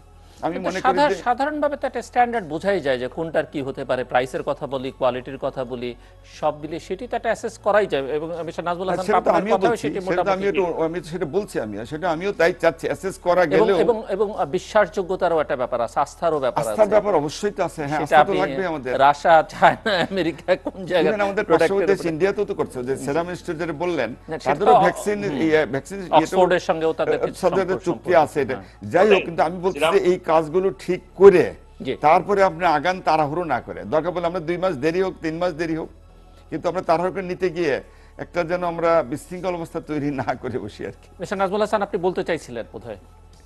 না, এখানে সমস্যা হচ্ছে একটাই, আপনারা যদি গতকালকে রিপোর্টটাও দেখেন, 50% of the global vaccine capacity যা আছে, মাত্র 13% পপুলেশন আলা দেশগুলো, বড় লোক দেশগুলো অলরেডি বুক করে নিয়ে গেছে। সো বাকি 87%, 87% ভাগ লোক কিন্তু ওই বাকি 50%-এর জন্য এখন ফাইট করবে। এখন প্রথম কথা হচ্ছে যে ক্যাপাসিটি থাকতে হবে। তো ক্যাপাসিটি তো রাতারাতি ভ্যাকসিনের বাড়ায় ফেলতে পারবে না। এখন আমরা কি চাই? আমরা যদি মনে করি যে আমরা অপেক্ষা করতে রাজি আছি, আমরা 1 বছর পরে নিব, আমাদের আশপাশের দেশে চলে আসবে অবশ্য, আমরা যদি পরে নিব, যদি আমরা এটা সিদ্ধান্ত নিতে চাই, আমাদের কোনো ঠিক আছে এক জিনিস। কিন্তু আমরা যদি মনে করি না, আমার যদি আশেপাশে সব দেশ পাবে, আমাকে তখনই পেতে হবে, তখন আপনাকে কিছু একটা চিন্তা ভাবনা করতে হবে। তো এই চিন্তা ভাবনার জন্য যেটা সবাই করছে, ফর এক্সাম্পল, আপনার মডার্নার ক্যাপাসিটি হচ্ছে অ্যাবাউট 200 মিলিয়ন, 20 কোটি ডোজ বানাতে পারে। এখন আপনার ফাইজারও 10 কোটি, সবই 200 to 100 মিলিয়ন ওরা এখন বাড়ানোর চেষ্টা করছে। লার্জেস্ট হচ্ছে কিন্তু আপনার এই সিরাম ইনস্টিটিউট, যেটা নাকি আপনার 100 থেকে 150 কোটি ডোজ বানাতে পারে বছরে। তো সেই জন্যই আসলে ওই যে আমাদের যে সেটা যেটা অক্সফোর্ডের সঙ্গে সম্পর্কিত, অক্সফোর্ডের ভ্যাকসিন যেটা, ওটা অক্সফোর্ডের, হ্যাঁ, ওদের তো কোনো ভ্যাকসিন নেই। অক্সফোর্ডের ইন্ডিয়ান সিরাম ইনস্টিটিউট যেটা করতে চাচ্ছে আর কি, না, ওরা সিরাম ইনস্টিটিউটকে দিয়েছে অ্যাস্ট্রাজেনেকা, যে তুমি আমার ভ্যাকসিনগুলো বানিয়ে দিবে। জি, সো আমার যেটা হচ্ছে সিরাম ইনস্টিটিউটের, এখন আপনাকে আমি একদম ক্লিয়ারলি বলছি, 95% of the capacity already sold. এবং প্রথম তো নিয়ে গেছে আপনার 50% তো ওরাই, আপনার ইউএসএ, আমেরিকা, গাভি ওরা বুক করে ফেলেছে, ওদেরকে দিতেই হবে, ওরা তো স্পন্সরস। বাকিগুলা কান্ট্রিজ লাইক অস্ট্রেলিয়া, আপনার ব্রাজিল, ওরা সব, জার্মানি, ওরা বুক করে নিয়ে নিচ্ছে। এখন কাজী রয়েছে আর অনলি 5%। আমরা একটাই ভয় হচ্ছে আমাদের, কোন রকম ইন্ডিকেশন যদি আমরা না দেই যে হ্যাঁ এটা যদি ডাব্লিউএইচও অ্যাপ্রুভাল হয় তাহলে আমরা নিব, এরকম কিছু যদি আশ্বস্ত না করি, তাহলে যখন হবে তখন কিন্তু আমরা চাইলেও আর পাবো না। আমার ধারণা পাইলেও ওই প্রাইভেটে যারা বিক্রি করছে 3 গুণ বেশি দামে, ওইগুলোই কিন্তু করতে পারে আমাদের, এই সংখ্যাটা কিন্তু আমাদের মাথায় রাখতে হবে। সো আমাদের একটা সিদ্ধান্ত নিতে হবে, একটা জাজমেন্ট নিতে হবে যে আমরা যেটা বলছিলেন, আপনিই বলছিলেন যে এই দেখে তো আমরা বুঝাই যাচ্ছে কোনগুলা কি হচ্ছে, এদের মধ্যে কি কোনোটা পছন্দ হয়, নাইলে আমরা ওয়েট করব। কিন্তু যদি হয় তাহলে এখনই তাকে একটা ইন্ডিকেশন অন্তত সরকারের পক্ষ থেকে দিতে হবে যে আমরা এটাতে ইন্টারেস্টেড। এমনিতে বেক্সিমকোর আন্ডারস্ট্যান্ডিংটা কি, মানে সিরামের সঙ্গে, মানে বেক্সিমকো কিভাবে বাংলাদেশকে এই জায়গায় হেল্প করবে বা সরকারকে করতে পারে বলে? আমি আপনাকে খুব ক্লিয়ারলি একটা কথা বলি, আমরা আসলে ভ্যাকসিনটা ডিস্ট্রিবিউটরশিপ করেছি, আমরা চিন্তা করেছি অন্যভাবে। এখন আব্দুল্লাহ সাহেব বললেন, আমি আপনাকে বলি কারা কারা আগে পাবে বলে আমার ধারণা। প্রথমে ওয়ার্ল্ড ওয়াইড সব দেশ একটা জিনিস কম্পালসারি করে দিয়েছে, হেলথ কেয়ার ওয়ার্কার্স। এটা পাবলিক প্রাইভেট যত ডাক্তার, নার্স, টেকনিশিয়ান, হাসপাতাল, ক্লিনিক, যেখানে রোগী যারা দেখে, আয়া ওখানকে ওদের যে ওয়ার্ড বয় আছে, ক্লিনার আছে, সবাইকে আগে ভ্যাকসিনেট করতে হবে। ওরা হলো high risk group, right, front লাইনে। নেক্সট আসে আপনার এসেনশিয়াল ওয়ার্কার্স। আর এসেনশিয়াল ওয়ার্কার্স সরকারের এমন কোন মন্ত্রণালয় নাই বা বিভাগ নাই যেটা এসেনশিয়াল সার্ভিস না। সো আপনার সবগুলো পড়ে যাবে। কাজী সরকারি কর্মচারী যারা আছে, কর্মকর্তা কর্মচারী, ওদেরকে দেওয়া হবে। তৃতীয়ত আসছে আপনার আরেকটা ভেরি ইম্পর্টেন্ট, সেটা হচ্ছে এই ন্যাশনাল সিকিউরিটি। ন্যাশনাল সিকিউরিটির সাথে যারা জড়িত, সেইটার মধ্যে আপনার আছে পুলিশ আছে, র্যাব আছে, আর্মি আছে, বিজিবি আছে, যারা আছে এরা সবাই, এদেরকে দিতে হবে। এইটা হলো বেসিক। এখন এইটা যেমন ইউএসএ এটা করছে, এখন ইনক্লুডিং প্রাইভেট, আমি যখন হেলথ কেয়ার প্রফেশনাল বলছি ইনক্লুডিং প্রাইভেট, এখন ওখানটায় ওরা ওই ওল্ড এজ হোম যারা আছে তাদেরকেও দিবে। ওই ওল্ড এজ হোমে যারা থাকে বয়স্ক, যেটা আব্দুল্লাহ সাহেব বললেন দিলেন। আবার অনেক দেশ বলছে এখন, মানে জাস্ট একটা কত কন্ট্রাস্ট হয়, ওরা বলছে আমরা হেলথ কেয়ারকে দিব আর স্টুডেন্টদেরকে দিব। কেন স্টুডেন্টদেরকে দিব? কারণ ওদের সব ক্লাস টাস বন্ধ হয়ে আছে, ওদের ইউনিভার্সিটিতে যেতে হবে, কলেজে যেতে হবে, স্কুলে যেতে হবে, ওদের একসাথে একটা রুমের মধ্যে বসতে হয়, সবার সাথে মিশতে হয়, ওদেরকে দিব। আর বয়স্ক যারা, তারা তো সাধারণত অত ভিড়ের টিরের মধ্যে যায় না, আর ওর যদি বেশি বয়স হয় তো বাসায় থাকে, তা তাদের নিয়ে এত চিন্তা করার কিছু নেই, আমরা তাদেরকে প্রোটেক্ট করব মাস্ক দিয়ে। এখন ইমার্জেন্সিতে না, কিন্তু এইটা আবার যে বললাম না, একটা দেশ থেকে আরেকটা খুব ভ্যারি করে। সেই জন্য আমি বলছি যে ভেরি ইম্পর্টেন্ট জিনিসটা হচ্ছে এখানটায় আমাদের সিদ্ধান্তটা নিতে হবে আমরা কাদেরকে আগে দিব। এখন ওনারা যাই একটা ঠিক করলো, এখন বলেন প্রথমটা আমি আমেরিকার মতোই ধরলাম, দিল। এখন আব্দুল্লাহ সাহেবকে আমি জিজ্ঞেস করতে চাই, চিন্তা করে দেখেন, আপনাকে না হয় দিল, আপনি তো ডাক্তার, আপনার পরিবারের মানুষদের রাখে আপনি দিতে পারবেন? আপনার বাসায় তো থাকতে দিবে না, আপনি সবাইকে ফেলে ভ্যাকসিন একা একা নিয়ে বসে থাকবেন? এটা তো সম্ভব না। তাইলে what is the quantity that is required? ওদের জন্য কি হবে? এই যে আমাদের তো একটা মিনিমাম, মানে একটা জানতে হবে যে তারা কি করবে। মানে আমি ধরেন ভ্যাকসিন পেলাম, আমার স্ত্রী, আমার ছেলে মেয়েরা কিভাবে পাবে, আমার বাবা মা থাকলে বাবা মারা কিভাবে পাবে, এদের কি করব, এই জিনিসটার একটা গাইডলাইন তো থাকতে হবে, কোনো একটা পথ তো তাদের কাছে থাকতে হবে যেটার মাধ্যমে তারা এক্সেস পেতে পারে ওই ভ্যাকসিনে। হতে পারে যে আমি ফার্স্ট লটে পাবো না, সেকেন্ড লটে পাবো না, থার্ড, কিন্তু একটা ইন্ডিকেশন তো থাকবে। মানে হোমওয়ার্কটা করে রাখা দরকার। না, আমি ওইটাই জোর দিচ্ছি, ইনফ্রাস্ট্রাকচার যেটা, যে বেসিক প্ল্যানিংটা আমার করে রাখতে হবে এখন। না তো সবাই চাবে তো, এবং আমরা তো অত পাবো না আসলে, তো সত্য এতগুলো তো পাবো না। আমরা তো কত পাবো? 100, 200, 500, 1 লাখ, 10 লাখ, তারপরে একবারে তো এত পাবো না, অথবা স্টেপ বাই স্টেপ কিন্তু আসবে পর্যায়ক্রমে। সুতরাং আমাদের এই হোমওয়ার্ক যেটা বললেন আপনি, আমি শুরু থেকে বলছি, ইনফ্রাস্ট্রাকচার বা ধরেন অবকাঠামো, এটা যদি এগুলো সবগুলো চিন্তা ভাবনা না করি, তাহলে আমরা কিন্তু হজবরলের মধ্যে পড়ে যাবো, সব বিশৃঙ্খল অবস্থা তৈরি হবে। কিছু ঝুঁকি তো নিতেই হবে, মানে অক্সফোর্ডের ক্ষেত্রে এটা আমরা আগেও শুনেছি, আমরা ঝুঁকি নিয়েই করতে হবে। যেমন অক্সফোর্ডের যেটা ভ্যাকসিন, যে এটা যদি কাজে না দেয় তাহলে কি হবে, সেটাই তো আমার কথা। সেটা আমি সেই কথাটাই বলতে চাচ্ছি, আপনি বুকিং কোনটা দিবেন, কিভাবে দিবেন, কোনটা, যেমন ধরেন সেরাম যেটা ইনস্টিটিউট যেটা বললেন, এটা তো আমরা তো বলছি, কিন্তু আসলে তো কেউ কনফার্ম না, সব তো ফাইনাল ট্রায়ালে আছে। দিয়ে যদি ভালো হয় ওকে, যদি ভালো না হয় তখন কি করবেন? আমি তো কেউ কিন্তু শিওর না। সুতরাং আমি মনে করি যে খুব তাড়াহুড়ো না করে আমাদের প্ল্যানিংগুলো রেডি করতে হবে, চিন্তা ভাবনা করে রাখতে হবে। যখন এটা আসবে, যদি কার্যকরী ইফেক্টিভ দেখি, এখন যেটা আপনি বললেন, এটা তো একেবারে সব 95% নিয়েই ফেলছে সব। এই 5%-এর মধ্যে আমরা কিভাবে আগাবো বা কিভাবে সামাল দেব, জিনিসটা কঠিন। বা আমি হয়তো সহজে তো পরামর্শ দিতেই পারি, কিন্তু বাস্তবে তো কার্যকারিতা তো দেখতে হবে, আমরা কিভাবে আগাবো এগুলো করে রাখতে হবে আমাদের। আমাদের হোপলেস হলে চলবে না, কাজ তো করতেই হবে আমাদের যতটুকু সম্ভব। কারণ আমাদের গভর্নমেন্ট চেষ্টা করে, মাননীয় প্রধানমন্ত্রী কিন্তু ট্রাই করছেন, তো উনি এ ব্যাপারে যথেষ্ট সচেতন এবং বাজেটও কিন্তু রাখা আছে, টাকাও কিন্তু রাখা আছে। কিন্তু আমাদের তো সোর্স লাগবে, প্রথম কথা কার্যকারিতা দেখতে হবে, যেগুলো বললাম সেফ ইফেক্টিভ। তারপরে না কেনার প্রশ্ন, আমি কিনতে আমরা কত কিনতে পারবো, কত পাবো, এগুলো জটিল হলেও আমাদের কিন্তু তবু তো আগাইতে হবে। আমাদের তো হোপলেস হলে চলবে না, বা এত ফ্রাস্ট্রেট হলেও তো চলবে, করতে তো হবেই।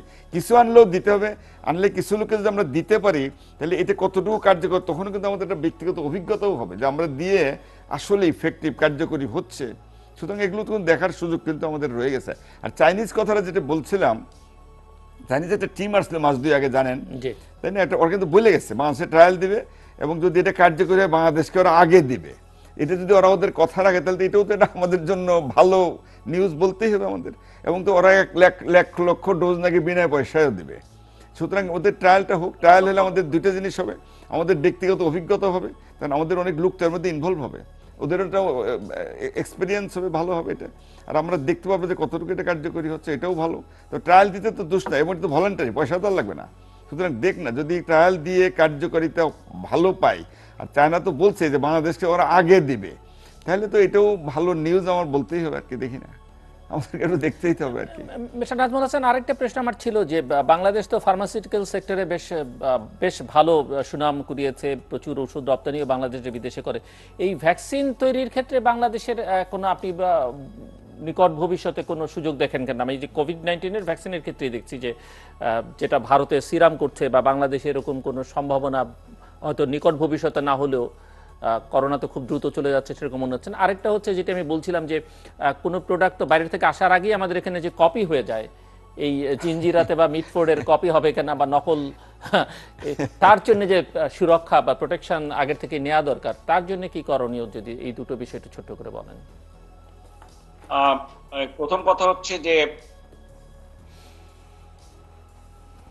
ট্রায়াল হবে, আমি আবার একটা জিনিস এমফাসিস করতে চাচ্ছি যে সেফটি এফেক্টিভনেস নিয়ে চিন্তাটা এখন আমাদের না করে we should rely on somebody else. কারণ একটা জিনিস মানে খুব ভয়ঙ্কর বলে আমার মনে হচ্ছে, আজ পর্যন্ত কোনো ওষুধ কিন্তু আমরা দায়িত্ব নিইনি এটা সেফটি এফিকাসি বলার জন্য, কোনো দেশের কোনো ওষুধ। এটা নিয়েছে WHO, USFDA, UKMHR, এরা এই সমস্ত যারা অর্গানাইজেশন আছে, ওরা সব ট্রায়াল করে যেটাকে অ্যাপ্রুভ করে, আমরা সেটাকে অ্যাপ্রুভ দিই। এখন মানুষের একটা কিছু লোক ভাবছে যে বাংলাদেশ, বিশেষ করে এই সরকার কি করতে যাচ্ছে, এই সরকার এটা আনতে যাচ্ছে, এটা আনতে যাচ্ছে, এটা এফেক্টিভ না, এটা এফেক্টিভ না। আরে আমরা সরকার কিছু করছি না, আমি একটা একদম ক্লিয়ার করে দিচ্ছি, WHO অ্যাপ্রুভাল মিনিমাম রিকোয়ারমেন্ট কেউ যদি নিয়ে আসতে পারে আমরা দিব, এবং যদি আমাদের সাথে পোষায়, যদি দাম ঠিক থাকে, সবকিছু ঠিক থাকে, আমরা দিব। এন্ড এই যে সাইনোভ্যাক বলেছে, এই যে বলেছে 1,10,000 ফ্রি দিবে, 1,10,000 দিলে আপনি 55,000 লোককে দিতে পারবেন। কিন্তু বাংলাদেশ গভর্নমেন্ট কি, আমার তো মনে হয় বাংলাদেশ গভর্নমেন্ট মিনিমাম 5 থেকে 7 কোটি লোককে ভ্যাকসিনটা দেওয়ার জন্য ইচ্ছুক। সো এই 5 থেকে 7 কোটি দিতে গেলে আপনাকে 10 থেকে 14 কোটি ভ্যাকসিন লাগবে, কারণ 2টো করে ডোজ। তাহলে এইটার কিনতে হবে $140-50 করে কিনতে হবে ওর কাছ থেকে, এটা কোনো মানে হয়? এটা তো কোনো মানে হয় না।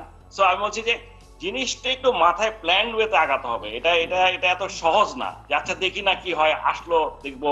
সো আমি বলছি এটা নিয়ে অনেক এখনো সিদ্ধান্ত, আমি বলছি না সব আমরা এখন নিতে পারবো, তবে আমার মনে হয় এখনই বসে এটা নিয়ে কথাবার্তা বলা উচিত, প্ল্যান গাইডলাইন কি করা যায় না যায় এটা নিয়ে অন্তত আলোচনা করা উচিত। This is number 1। আচ্ছা, আর আমরা যেটা করছি, আপনাকে আমি একটু আগে যেটা বলেছিলাম, আমরা যেটা করেছি আমাদেরকে কিন্তু অনেক বেশি দামে কিনতে হবে, প্রাইভেট তো আমাদেরকে বেশি দিবেও না। আমরা মাত্র 10 লক্ষ ভ্যাকসিন আমাদেরকে ম্যাক্সিমাম দিবে, এবং তাও তার মানে আমি 5 লক্ষ লোককে দিতে পারবো। আমাদের প্ল্যানটা ছিল যে যারা নাকি সরকার তো সরকারের প্ল্যান অনুযায়ী দিবে, এরপর যারা নাকি থাকবে, ধরেন এখন একটা ব্যাংকের কর্মচারীদেরকে কিভাবে দিবে, ওরা যদি নিতে চায় প্রাইভেটলি তাহলে নিবে। আপনার ধরেন কোন একটা গার্মেন্টস যদি মনে করে তার গার্মেন্টস এর ওয়ার্কারদের জন্য সে নিবে, বা অফিসারদের জন্য নিবে। কর্পোরেট হাউসটা আমাদের জন্য সুবিধা, কারণ ওরা একটা রেকর্ড রাখতে পারবে ওদের এমপ্লয়ীদের কবে দিল, এবং আবার সেকেন্ড টাইম এসে 28 দিন পরে যেন দিতে পারে, রেকর্ডটা রাখতে পারবে।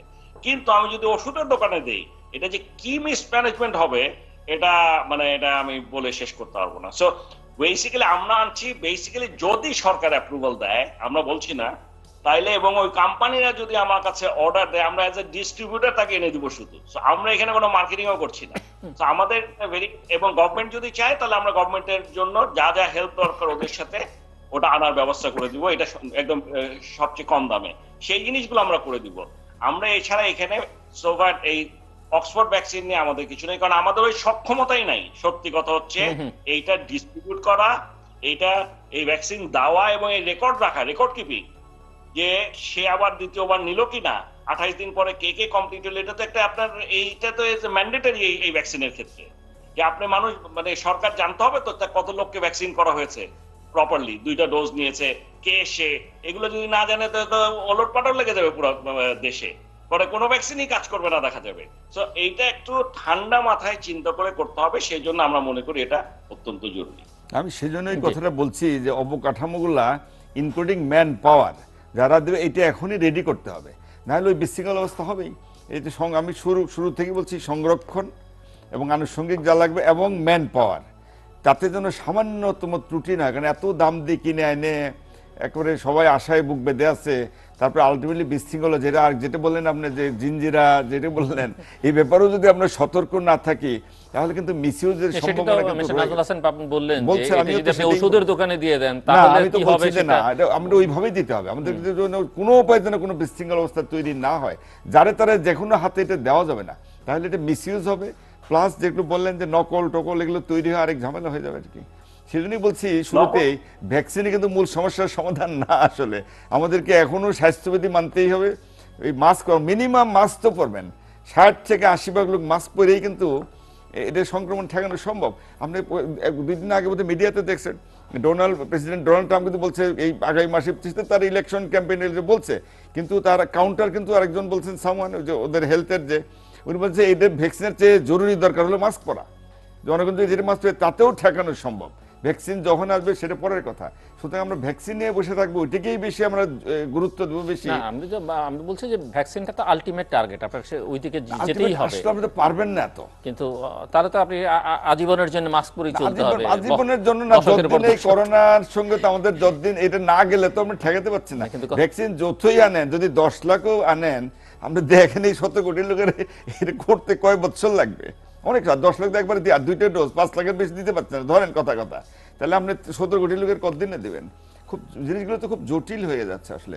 এটা শুনে আবার জনগণ যেন আবার হতাশায় না ভোগেন, এটাও ঠিক, তাই না? মানুষজন আবার ভয়টয় না পায় বা ফ্রাস্ট্রেশনে না ভোগে, যেটা বাস্তবতা। এটি কিন্তু আমরা বলছি, আপনিও তাই বলছেন, আমি কিন্তু এগ্রি করছি এটাই। কিন্তু আমাদেরকে খুব ঠান্ডা মাথায় প্ল্যান করে আগাইতে কিন্তু হবে।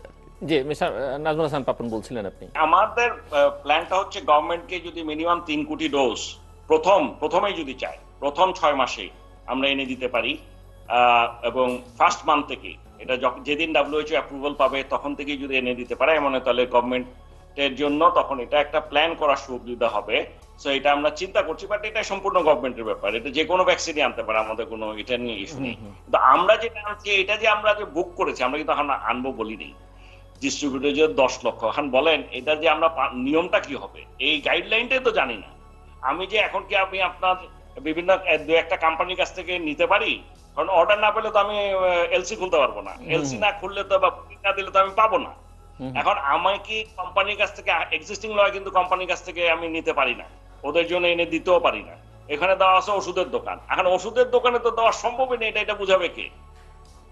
এমনিতে আপনার কি ধারণা মিস্টার পাপন, যে কি পরিমাণ সময় লাগবে আসলে ভ্যাকসিন পেতে?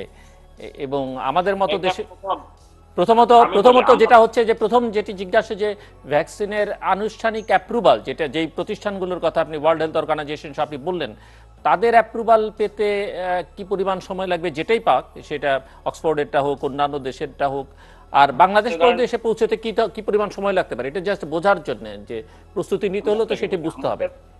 আপনার কি ধারণা? আমাদের ধারণা মডার্না এবং ফাইজার এই দুটো এই বছরের শেষেই এটা অ্যাপ্রুভাল পেয়ে যাবে। এখন আনফরচুনেটলি এটা যেহেতু -20 -70, আমাদের এখানে সেই সব কিছুই কোনোই ব্যবস্থা আমরা এটা ম্যানেজও করতে পারবো না, এফোর্ডও করতে পারবো না, মানে ম্যানেজ এফোর্ড দুটো কোনো হচ্ছে। আমি যদি পাইও এটা আমি দিতেও পারবো না, আমার এই ফ্যাসিলিটি তৈরি করতে আরেকটা প্রায় পদ্মা বীজ রাখতে পারে। আপনি যদি -70-তে করে এখন দিতে যান, আমরা জানি না এটা কত টাকা খরচ হবে, investment for the infrastructure, number 1। So আমাদের এখন বেস্ট সুযোগ হচ্ছে যে আমরা বিল গেটস, গাভি, সেপি এদের কাছ থেকে কি পরিমাণ ফি পাবো। আমার ধারণা এটা আমরা বাংলাদেশ প্রায়োরিটি লিস্টেই থাকবে এবং আমরা বেশ আগে ভাগেই পেয়ে যাব। এবং এই অক্সফোর্ডের ভ্যাকসিনটা আমার ধারণা by January it should be ওদের হয়ে যাওয়ার কথা সবকিছু, এবং তাতে করে জানুয়ারি ফেব্রুয়ারির মধ্যে WHO অ্যাপ্রুভাল পাওয়ার একটা বিরাট সম্ভাবনা, যদি না আর কোনো সমস্যা দেখা দেয়। সমস্যা দেখা দিলে তো যে কোনো ভ্যাকসিনই বাদ, বাট এখন পর্যন্ত আমার মনে হচ্ছে জানুয়ারির মধ্যে এটা পেয়ে যাওয়ার একটা বিরাট সম্ভাবনা আছে। তো পেয়ে গেলে আমরাও যেটা বলেছি, ফার্স্ট ব্যাচটা কি বাংলাদেশকে দিতে হবে, একদম ফার্স্ট ব্যাচ। এখন আবার আমি কিন্তু একটা জিনিস এখনই বলে দিচ্ছি, সরকার যতক্ষণ পর্যন্ত ভ্যাকসিন মার্কেটে না আনবে বা না দিবে আমি দিচ্ছি, কারণ এইটা আমি এই দেশেই থাকতে পারবো না। আপনি তো বুঝতেই পারছেন 10 লাখ কিছুই না 5 লাখ লোকের জন্য। আমি আনবো না, আগে সরকার অ্যানাউন্স করবে কাকে কাকে দিচ্ছে, কখন দিচ্ছে, সব প্ল্যানটা বলবে, তারপর বলবে যে বাকি এখানে ওদেরকে কিছু সংখ্যক লোককে আমরা দিব। তবে যদি অর্ডার বেশি থাকে আমরা উই ক্যান রিকোয়েস্ট দেম যে এইটাই একটু আসলে সিদ্ধান্তগুলো জরুরি দরকার। এই কারণে যে আমরা তাহলে যদি দেখেন আমাকে 10 লাখ, যদি এখন দেখি ডিমান্ড অনেক বেশি, না 30 লাখ দরকার, তাহলে হয়তো আমরা ওদেরকে রিকোয়েস্ট করতে পারি এখনো বাকি কিছু থাকতে, এখনো যখন আছে 5%, যে আচ্ছা না তুমি আমাকে একটু বাড়ায় দাও বাট যাই হোক, আমরা কিন্তু এটা খুবই মানে প্রফিটের জন্য না, আমরা এটা যেই দামে, আমাদের তো অনেক বেশি দামে আনতে হচ্ছে, তারপরও আমরা কিন্তু এটা ধরেছি আমাদের দাম হবে ধরেন 1000 টাকা। So affordable, comparatively affordable. বিশেষ করে আমরা তো আর ওই ক্লাসটাকে দিচ্ছি না, সরকার যেটাকে টার্গেট করবে যাদেরকে দিবে, আপনার মূলত কর্পোরেট হাউসগুলোকে, এগুলোকে দিতে পারলে ভালো করে ওরা হিসাবটা রাখতে পারবে, ওরা এনশিওর করতে পারবে যে ওদের সবগুলো এমপ্লয়ি ঠিক মতো পাচ্ছে। প্রফেসর আব্দুল্লাহ, সব মিলিয়ে আসলে কি দাঁড়াচ্ছে?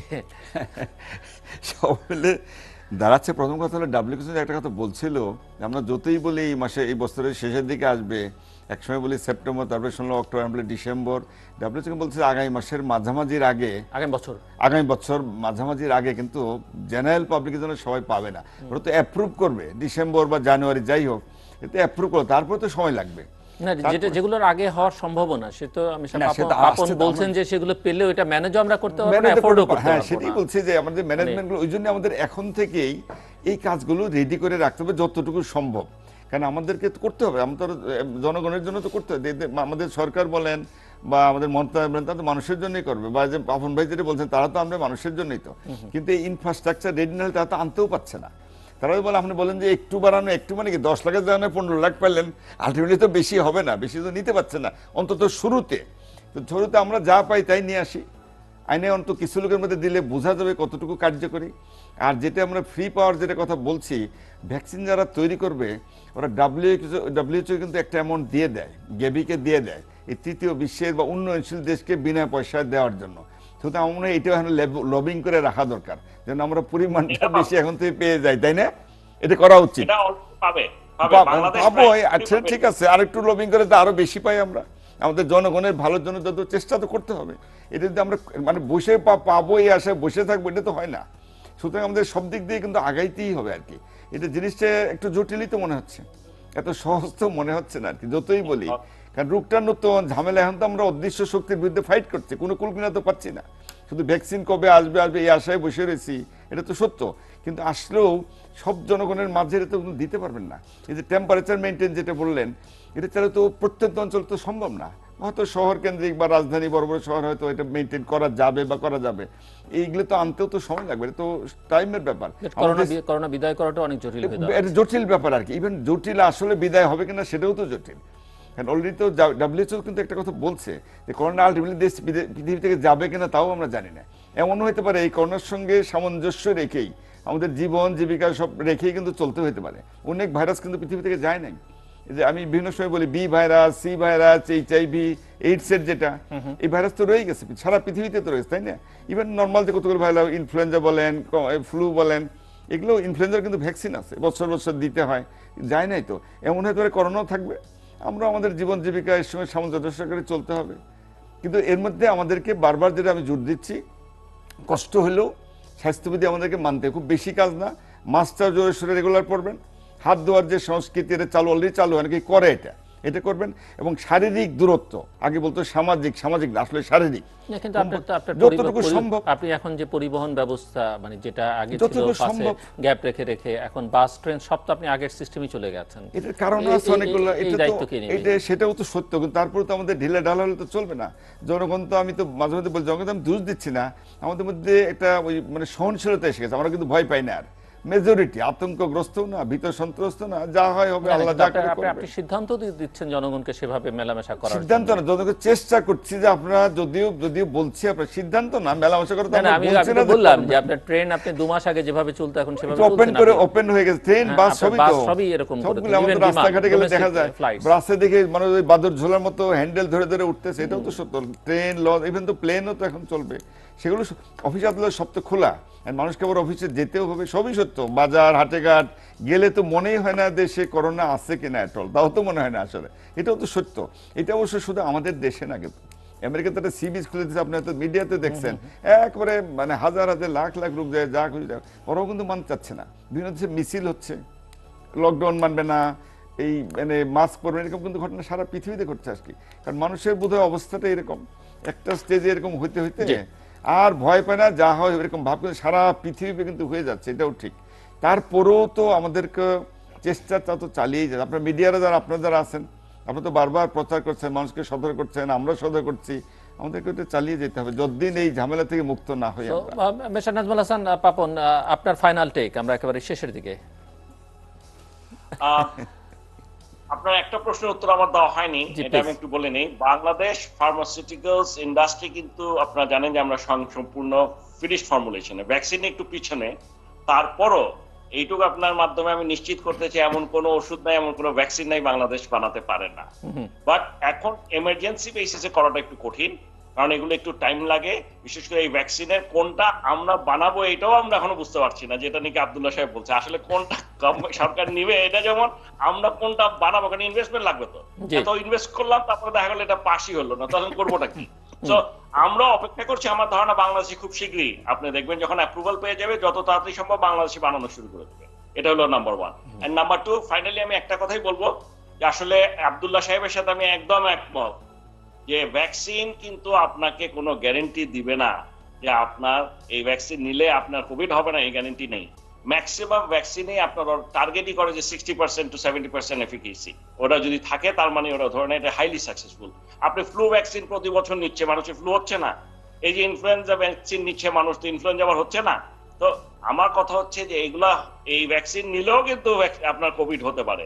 দ্য থিং ইজ, মিনিমাম 50% লোক হয়তো হবে না, সেই আশায় আমরা আছি। এবং এটা কতদিন থাকবে, এই অ্যান্টিবডিটা কতদিন প্রোটেক্ট করতে পারবে, এটা কি 1 মাস, 6 মাস, 1 বছর, 5 বছর, জানি না এখনো। সময় না গেলে এটা বলা যাবে না। কাজে আমি ওনার সাথে একমত, মাস্ক পরা এবং হাত ধোয়া, social distancing is a must. এবং আমার মনে হয় ব্যক্তিগতভাবে আগামী 2 বছর থেকে 3 বছরের মধ্যে এর থেকে আমরা নিস্তার পাবো বলে আমার মনে হয় না, ভ্যাকসিন আসলেও না আসলেও।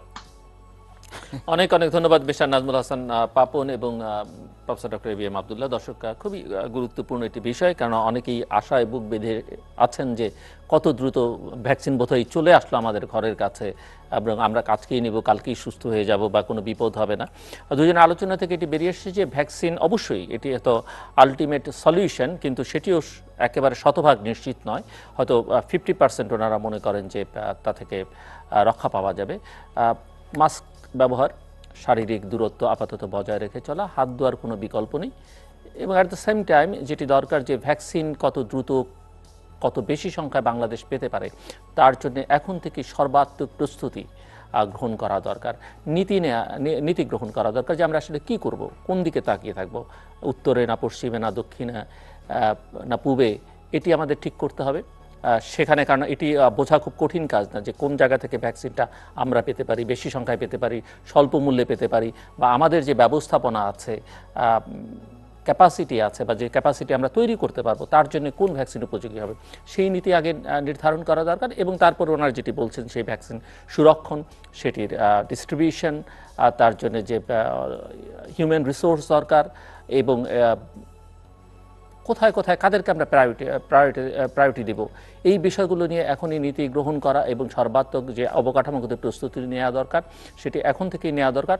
অন্যথায় শেষ পর্যন্ত যা হয় অতীতে অনেক ক্ষেত্রেই হয়েছে, হজবরল একটা অবস্থার সৃষ্টি হবে এবং সেটি নিয়ে উদ্যোগ হয়তো ভালো নেওয়া হবে সিদ্ধান্ত, কিন্তু তখন কাজের কাজ কিছুই হবে না। কাজে এখন থেকেই সর্বাত্মক প্রস্তুতি নেওয়া দরকার এবং আমার মনে হয় এই আমার দুই অতিথির আলোচনার মধ্যেও যথেষ্ট পরিমাণে ইঙ্গিত দেয়া আছে যে আসলে আমাদের কি কি করা দরকার, কোন পথে হাঁটা দরকার, কোন দিকে তাকানো দরকার। দর্শক আমাদের সঙ্গে থাকবার জন্য অসংখ্য ধন্যবাদ। আপনাদের সবার জন্য শুভকামনা।